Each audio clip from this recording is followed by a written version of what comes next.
အားလုံးပဲမင်္ဂလာပါကျမနာမည်ကတော့စိုးရိမ်မွန်ထက်ဖြစ်ပါတယ်ကျမဒီနေ့ပြပြပေးသွားမှာကပေါ့နော်ဒီMoukless ဘာပဲအပီယာ project လေးကိုပြပြပေးသွားမှာဖြစ်ပါတယ်ပေါ့နော်မပြောပြခင်မှာသူက Moukless ဆိုတဲ့အတွက်ကြောင့်မို့လို့သူက click ရတဲ့ user ကနေတခုခုလုံးလိုက်မယ်ဆိုရင်လှုပ်ရှားရတဲ့ဟာလေးပါလာပြီဖြစ်တဲ့အတွက်ကြောင့်မို့လို့သူကအကောင်လုံးဒီ Java စကွန်းနဲ့ရေးမှာပေါ့နော် Java စကွန်းနဲ့ရေးတာဒီသူဒီအရင်တော့က HTML CSS နဲ့ရေးသလိုမျိုးသူကတိတ်ပြီးမြင်ရတာတိတ်မပါဘူးပေါ့နော်ကိုက console.log လေးခောက်ကြည့်မှာအလက်လေးလုပ်ကြည့်မှာပဲမြင်ရတဲ့အထက်မှာပါမှာဖြစ်တဲ့ကြောင့်မလို့အရင်ဆုံးဒီ project action line ကိုဘယ်လိုတွေရေးသွားမယ်ဆိုတော့ဒီ point ဘယ်နှခုနဲ့ရေးမယ်ဆိုတော့ note လေးအရင်ဆုံးထုတ်ကြည့်မယ်ပေါ့နော်ထုတ်ပြီးမှရေးကြမယ်ပေါ့နော်အရင်ဆုံးအဲ့ဒီ project လေးကိုပြန်ကြည့်မယ်ပြန်ကြည့်ပြီးကိုဘာလို့လဲဆိုတာကိုအဲ့ဒီ project ထဲမှာအရင်ကြည့်မယ်အခုကြည့်ကြမယ်ပေါ့နော် so like a status and learn when we go ဒါဆိုရင်ဒီထဲမှာပေါ့နော်အရင်ဆုံးကြည့်ကြမယ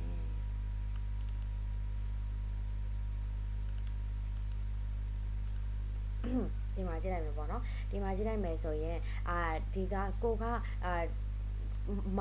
user ကပေါ့နော်ကိုကတော့မဟုတ် user က click ကိုခောက်တယ်ဆိုရင် click ကိုခောက်ရမယ့်နေရာဘယ်ကနေဘယ်နေရာအထိတည်ဘာပဲလေးတွေအပေးရပေါ်လာပါပေါ့နော်နေရာမှာဆိုရင်လည်းပေါ်လာဒီနေရာမှာသွားခေါင်ရင်ပေါ်လာဒီနေရာမှာသွားခေါင်ရင်ပေါ်လာမပေါ်ဘူးပေါ့နော်အဲ့လိုပဲ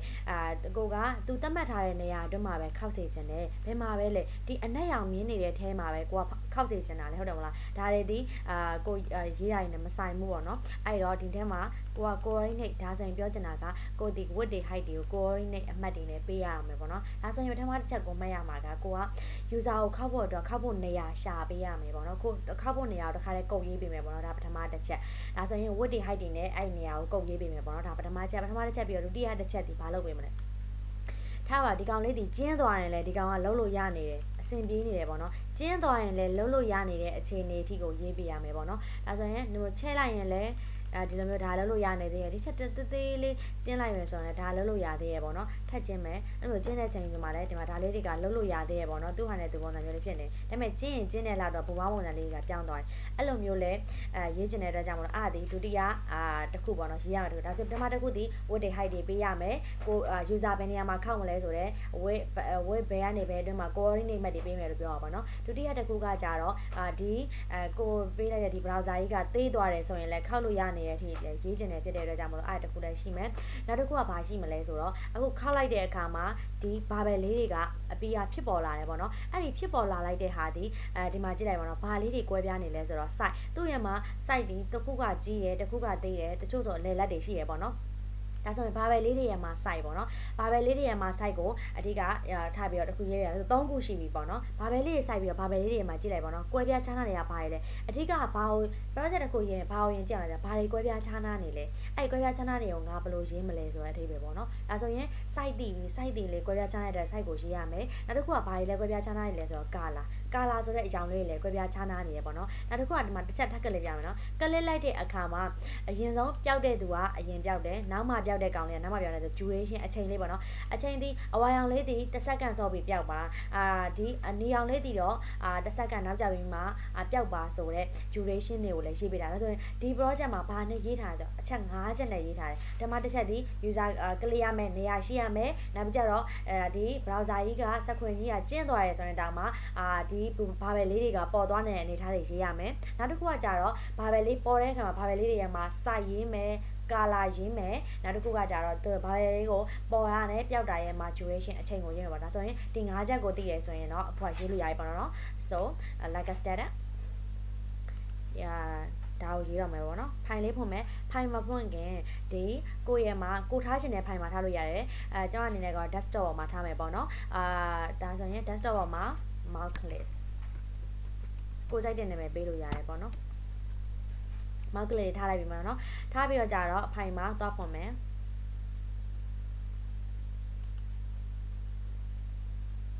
ဖိုင်ထဲကနေပြီးတော့ open folder ပေါ့နော် open folder ရတဲ့ကိုပေးခဲ့တဲ့နာမည်စီကိုသွားမယ်ဘယ်ရဆိုကိုက desktop ထဲကနေမှ Moukless ကိုပေးခဲ့တာမလားဒါဆိုရင် desktop ထဲကနေ Moukless ကိုသွားလိုက်မယ်ပေါ့နော်ခဏလေးဆက်လေးကနည်းနည်းလေးနေလို့ပေါ့နော်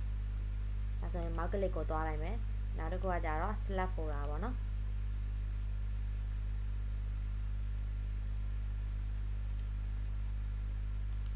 ဒါဆိုရင်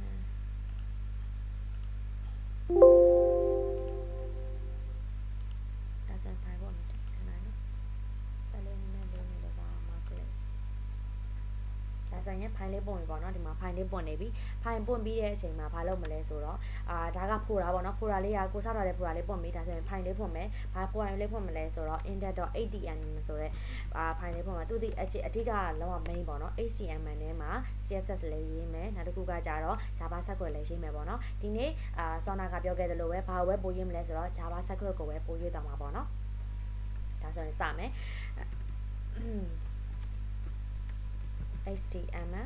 HTML နဲ့မှာလူခန္ဓာကိုယ်လိုပဲဦးခေါင်းပိုင်းရှိတယ်နောက်တစ်ခုကကြတော့ body ပိုင်းရှိတယ်ပေါ့နော် title လေးပေးပြီးသွားတယ်ဆိုရင်တော့ run ကြမယ်ပေါ့နော် title marklist ဘာပဲ appear ပေါ့နော်ဒါဆိုရပြီ run ကြမယ်ပေါ့ right click နဲ့ open word လိုက်စာပါနဲ့ run မယ်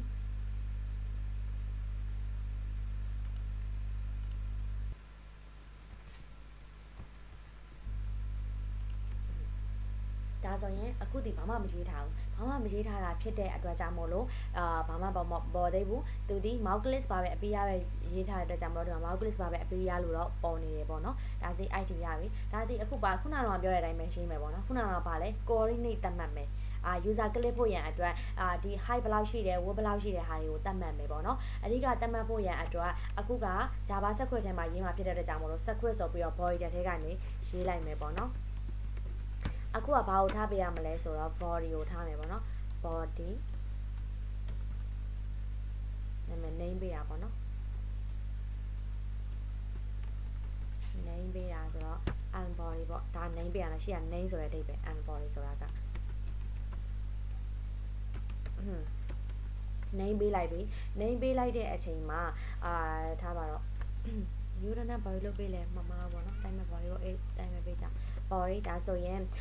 document.query selector query selector ဒီသူက body တစ်ခုလုံးကိုquery selector လုပ်ပေးပါပေါ့နော် query selector ရဲ့အဓိပ္ပာယ်ကဘာလဲဆိုတာရှင်းမယ်ပေါ့နော်ဒါဆို query selector ရဲ့မှာအဓိပ္ပာယ်ကဒီ body ရဲ့မှာ h1 လေးတစ်ခုရင်းမယ်ပေါ့နော်ဒါက1ပေါ့နော်ဒါဒီလဲ1ပေါ့နော်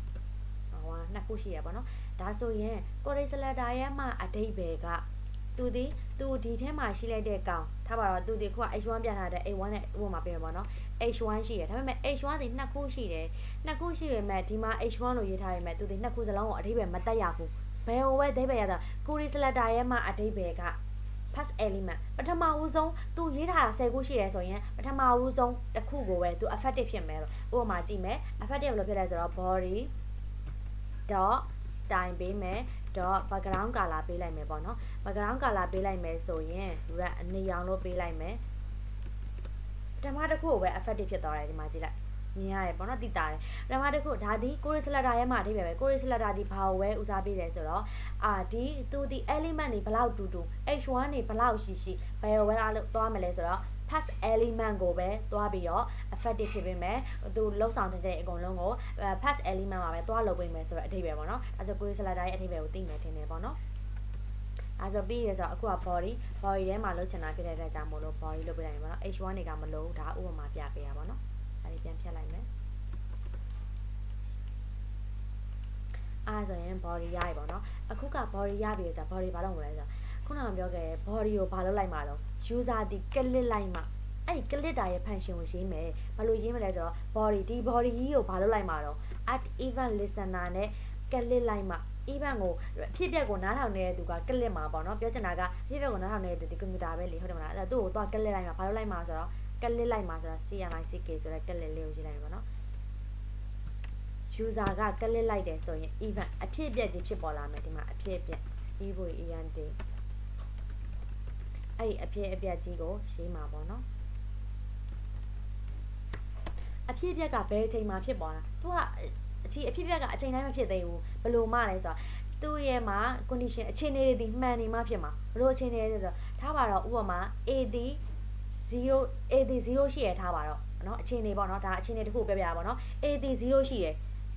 0ဒီ50တန်ငယ်လားမငယ်ဘူးလားငယ်တယ်ပေါ့နော်သူကငယ်နေမှလုံးလုံးမှာတကယ်လို့0ဒီထားပါတော့ကိုကမှားထုတ်ပါမယ်0 greater than 50ဆိုရင် မှန်လားမှားလားမှားရပေါ့နော်အဲ့မှားနေတဲ့အချိန်မှာတော့သူအလုံးမလုံးတော့ဘူးဆိုတဲ့အဓိပ္ပာယ်ဖော်လို့နဲ့ပတ်ပြီးမှာပေါ့နော်ဒါဆိုရင်အဲ့ဒီအဓိပ္ပာယ်ကိုရေးမယ်အဲ့ဒီပဲရေးမယ်ဆိုတော့ဖော်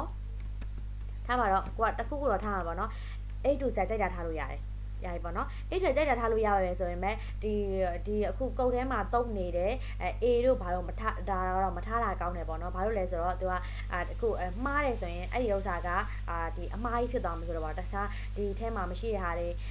A ကတော့မထားနဲ့ပေါ့နော် B တို့ C တို့တော့ထားလို့ရတယ်ပေါ့နော်ဒါပေမဲ့အခုကဘာထားလဲဆိုတော့ရှင်းရတော့ I လို့ပဲထားမယ်ပေါ့နော် I ဒီ0နဲ့ညီတယ်ခုနကပြောခဲ့တဲ့အတိုင်းပဲရေးမှာ I ဒီ0နဲ့ညီတယ်ထားပါတော့0နဲ့ညီရဲဆိုပြီးတော့ variable ပေးလိုက်တယ်ပြီးတော့ကြာတော့ condition ချင်းလေးတခုရေးရမယ်ဒီ i လေးက90ထက်ဖြစ်နေ90အောင်ငယ်နေတဲ့၍ဒီကုတ်ကိုလှုပ်လို့ကုတ်ဆိုတာဒီ click ခောက်တာကိုအလှုပ်လုပ်ပေးပါလို့ပြောချင်တာရရင်နော်နောက်တစ်ခုကကြာ for loop ဖြစ်တဲ့အတွက် for loop ဒီ increment လို့တယ်ပေါ့နော်အဲဒါကြောင့် increment ထည့်ပြတာအင်းနဲ့ plus plus ဆိုတာဒီ1ပေါင်းပေါင်းသွားပါပေါ့နော်တစ်ခါလောက်လိုက်တယ်1ပေါင်းပေါင်းသွားချင်တာ0ကို1ပေါင်းပေါင်းသွားချင်တာပေါ့နော်ဒါဆိုဒါလေးကိုနားလည်မှထင်တယ် for loop အဓိပ္ပာယ်က let 1ဒီ variable နောက်တစ်ခုကကြတော့ဒီပထမဆုံးကောင်ဒီ variable ပေးတာနာမည်ပေးတာပေါ့နော် id 0နဲ့ညီရအောင်နာမည်ပေးတာဒုတိယတစ်ခါစီ condition ရေးတာ0ဒီ90အောင်ငယ်တယ်ဆိုတော့90ထက်ငယ်တိုင်းအလုံးလုံးမယ်ဆိုတဲ့ condition ပေးတာနောက်တစ်ခုကကြတော့ဒီကပလက်တစ်ပေါင်းတော့တစ်ခါလေးပေါင်းတော့ถ้าပြောချင်တာက90ထက်ကျော်သွားမယ်ဆိုရင် id 90ထက်ကျော်သွားမယ်ဆိုရင်တော့ဒီကောက်ဒီအလုံးမလုံးတော့ဘူးလို့ပြောချင်တာပေါ့နော်အဲဆို IT ရမယ်တင်တယ်ITBB တော့ကြာအခုကအစောတော့ငါဟာဝယ်ပြင်သွားမယ်ပေါ့နော်ဘာလို့လဲဆိုတော့အစောတော့ငါအချုပ်ကိုပြောခဲ့ရဆိုတော့9ကိုပြောခဲ့ရဆိုပထမဆုံးတစ်ခုကိုသွားမယ်ပထမဆုံးမှာ coordinate သတ်မှတ်ကြမယ်ပေါ့နော် coordinate သတ်မှတ်မှာဖြစ်တဲ့အတွက်ကြောင့်မို့လို့စမယ် SPA က spark ဆိုတာကမီးပွားလေးပေါ့နော်အဲ့ကမီးပွားလေးကိုပေးမယ် create element တွေတစ်ခုတည်ဆောက်မှာဘာလို့ element တည်ဆောက်တာလဲပေါ့နော် element တည်ဆောက်တာရဲ့အကြောင်းရင်းရှိရဲ့ element တည်ဆောက်တာမှာကိုပေါ်ကျန်တဲ့ဟာလေးပေါ့မှာပေါ့နော်ဥပမာပြရမယ်ပေါ့ဒါဒီ this the element this တစ်ခုကိုတည်ဆောက်ထားမယ်ပေါ့နော်တည်ဆောက်ထားပြီးတော့ကြတော့ကိုဒီဘာပဲအလုံးလေးတွေပေါ်မှာမို့လားအဲ့ဒီထားပါတော့di boy sorry နော် style ထဲမှာရေးရမှာနော် hashtag တွေက style ထဲမှာရေးမှာ css လေးရပြောင်းမှာပေါ့နော်ဒါဆိုရင် di boy တစ်ကိုပေးမယ်ပေါ့နော် width ဒီဘယ်လောက်လဲ30 pixel နောက်တစ်ခုကကြတော့ height ဒီလဲ30 pixel နောက်တစ်ခုကကြတော့ background color ဒီကကြတော့ဒီထားပါတော့အခုအဲ့ဒီအရာလေးပေါ်နေပြီပြောချင်တာက create element ဆို element ဆိုလိုမျိုး element တစ်ခုတိဆောက်လိုက်တာဒီလိုမျိုးရိုးတန်းတန်း HTML element နဲ့မတိဆောက်ဘဲနဲ့ဘာနဲ့တိဆောက်တာဆို Java script နဲ့တိဆောက်လိုက်တာပေါ့နော်ဒီကောင်ဒီ div ဒီမလို့ဘူးပေါ့နော်ဒီ div ဒီမလို့ဘူးဘယ်လိုတော့ကြတော့ဖြတ်ပြလို့ရတယ်ပေါ့နော်ဒါလည်းဖြတ်ပြလို့ရတယ်ဒါနောက်မှဖြတ်မယ်ပေါ့ခဏလေးနော်ရှင်းပြလဲရှိသေးလို့ဒါလေးကမဖြတ်သေးရတဲ့ create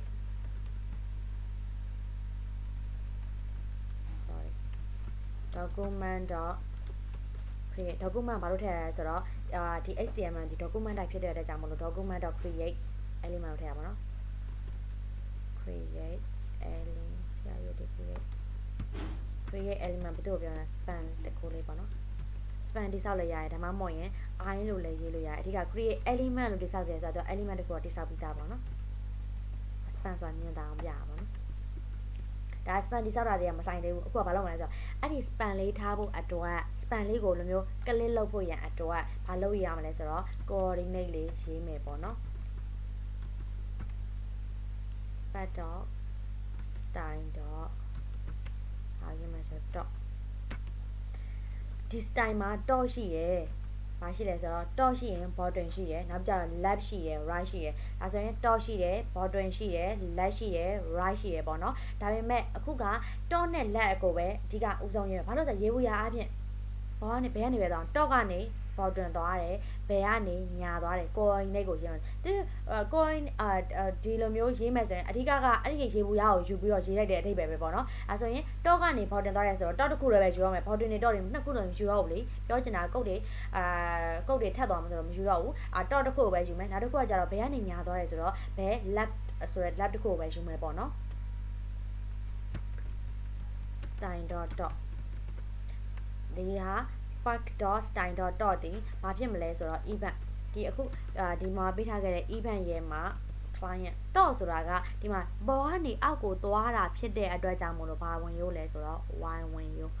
ဒီဘယ်ကနေညာကိုသွားရင် h ဝင်ရောအားကြောင့်မလို့ client ဒီ y ဖြစ်မှာပေါ့နော်တော့ဖြစ်နေတဲ့အတွက်ကြောင့်မလို့အပေါ်ကနေအောက်သွားမှာပေါ့နော်အဲ client y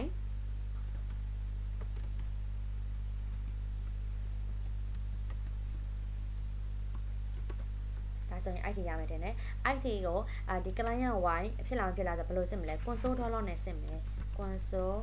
dollar spark အဲဆိုရင်ဒီမှာခောက်ကြည့်လိုက်မယ်ပေါ့နော်ဒီမှာခောက်ကြည့်လိုက်ရင်တော့ဒီဘာဖြစ်နေရတော့48ဒါဆိုရင်ဒီထိပေါ်တော့ကြည့်လိုက်မယ်6ပဲဖြစ်တော့ဒီအောက်ကိုနည်းနည်း short ကြည့်လိုက်မယ်ဒီ104တော့ဒီ104ပြောချင်တာကခုကကိုရိုင်းနဲ့တက်မှတ်နေရပါတော့ဘယ်နေရာခောက်သူဒီကနန်းလေးကတော့ပြောင်းသွားတယ်ဒီမှာသူက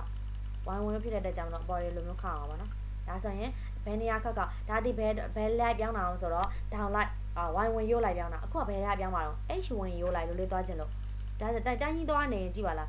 60နေကြည့်ဖြစ်နေရတယ်ဒါပေမဲ့ဘာလဲသိချင်တာတော့ဒီအလှရလိုက်လဲသိချင်ဒေါင်လိုက်တီးပြီးသွားရဆိုအလှရလိုက်လဲသိချင်တယ်အားကြောင့်မို့အလှရလိုက်လဲရှင်းရပါတော့အလှရလိုက်ကိုဘယ်ညာသွားရလို့စရင်ပြောလိုက်တယ်နော် left to right သွားတယ်အားကြောင့် left ကနေစပြီးရှင်းမယ် space dot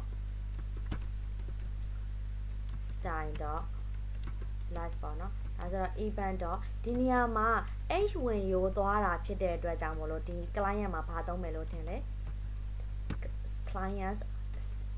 h ပေါ့နော်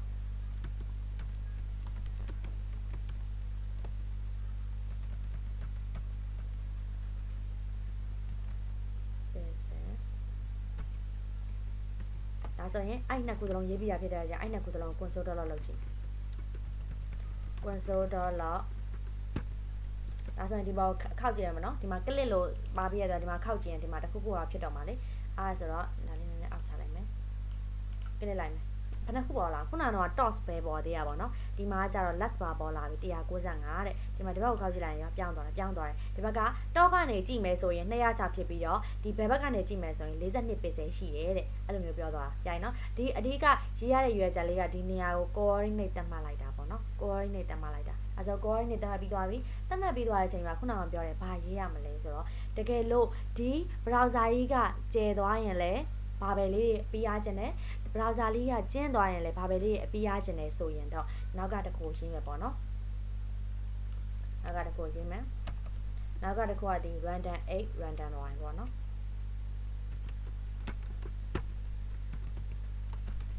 random 8ဒါဒီ